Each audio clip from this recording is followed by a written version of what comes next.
ओम नमः शिवाय। श्रावण महाशिवरात्रि व्रत की पौराणिक कथा। प्राचीन काल में एक शिकारी जानवरों का शिकार करके अपने कुटुंब का पालन पोषण करता था। एक रोज़ वह जंगल में शिकार के लिए निकला, लेकिन दिन भर भाग दौड़ करने पर भी उसे कोई शिकार प्राप्त न हुआ। वह भूख प्यास से व्याकुल होने लगा। शिकार की बाट निहारता निहारता वह एक तालाब के किनारे बेल वृक्ष पर अपना पड़ाव बनाने लगा। बेल वृक्ष के नीचे शिवलिंग था, जो बेल पत्रों से ढका हुआ था। शिकारी को इस बात का ज्ञान नहीं था। पड़ाव बनाते बनाते उसने जो टहनियाँ तोड़ी, वे संयोग से शिवलिंग पर जा गिरी।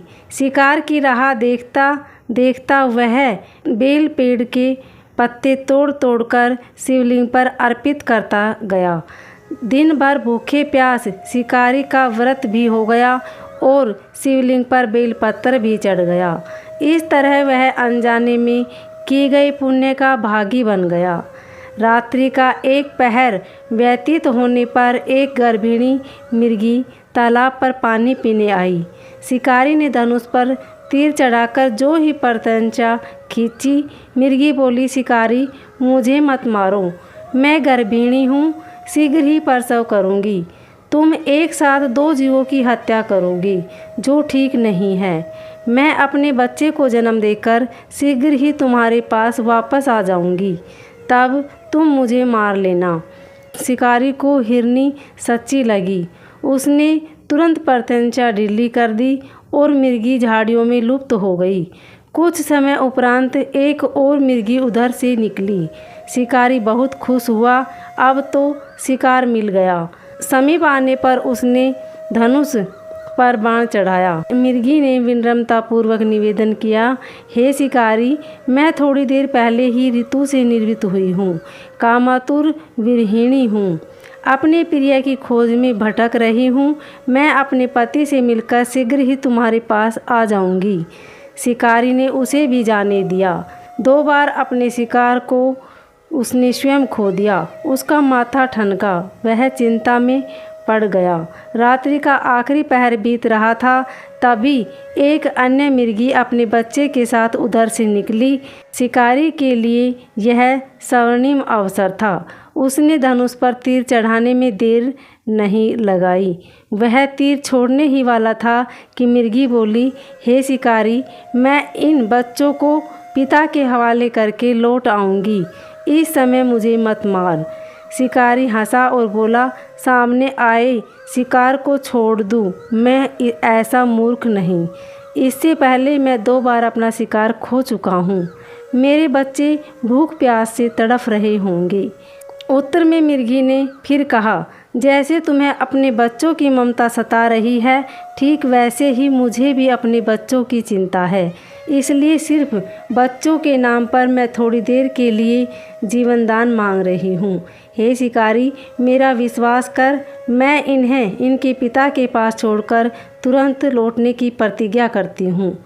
मिर्गी का दीन स्वर सुनकर शिकारी को उस पर दया आ गई। उसने उस मिर्गी को भी जाने दिया। शिकार के अभाव में बेलपत्र पर बैठा शिकारी बेलपत्र तोड़ तोड़ कर नीचे फेंकता जा रहा था। पौ फटने को हुई तो एक हष्ट-पुष्ट मृग उसी रास्ते पर आया। शिकारी ने सोच लिया, इसका शिकार अवश्य करूँगा। शिकारी की इतनी प्रत्यंचा देखकर मृग विनती स्वर में बोला, हे शिकारी भाई, यदि तुमने मुझसे पूर्व आने वाली 3 मिर्गियों तथा छोटे छोटे बच्चों को मार डाला है, तो मुझे भी मारने में विलम्ब न करो, ताकि उनके वियोग में मुझे एक क्षण भी दुख न सहना पड़े। मैं उन मिर्गियों का पति हूँ। यदि तुमने उन्हें जीवनदान दिया है, तो मुझे भी कुछ क्षण जीवनदान देने की कृपा करो। मैं उनसे मिलकर तुम्हारे सामने उपस्थित हो जाऊँगा। मिर्ग की बात सुनते ही शिकारी के सामने पूरी रात का घटना चक्र घूम गया। उसने सारी कथा मिर्ग को सुना दी। तब मृग ने कहा, मेरी तीनों पत्नियां जिस प्रकार प्रतिज्ञाबद्ध होकर गई है, मेरी मृत्यु से अपने धर्म का पालन नहीं कर पाएगी। अतः जैसे तुमने उन्हें विश्वास पात्र मानकर छोड़ा है, वैसे ही मुझे भी जाने दो। मैं उन सब के साथ तुम्हारे सामने शीघ्र ही उपस्थित होता हूँ। उपवास, रात्रि जागरण तथा शिवलिंग पर बेलपत्र चढ़ाने से शिकारी का हिंसक हृदय निर्मल हो गया।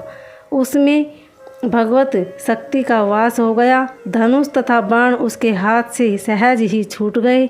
भगवान शिव की अनुकंपा से उसका हिंसक हृदय कारुणिक भावों से भर गया। वह अपने अतीत के कर्मों को याद करके पश्चाताप की ज्वाला में जलने लगा। थोड़ी ही देर बाद मृग सपरिवार शिकारी के समक्ष उपस्थित हो गया ताकि वह उनका शिकार कर सके, किंतु जंगली पशुओं की ऐसी सत्यता, सात्विकता एवं सामूहिक प्रेम भावना देखकर शिकारी को बड़ी ग्लानि हुई। उसके नेत्रों से आंसुओं की छड़ी लग गई। उस मृग परिवार को न मारकर शिकारी ने अपने कठोर हृदय को जीव हिंसा से हटा सदा के लिए कोमल एवं दयालु बना लिया।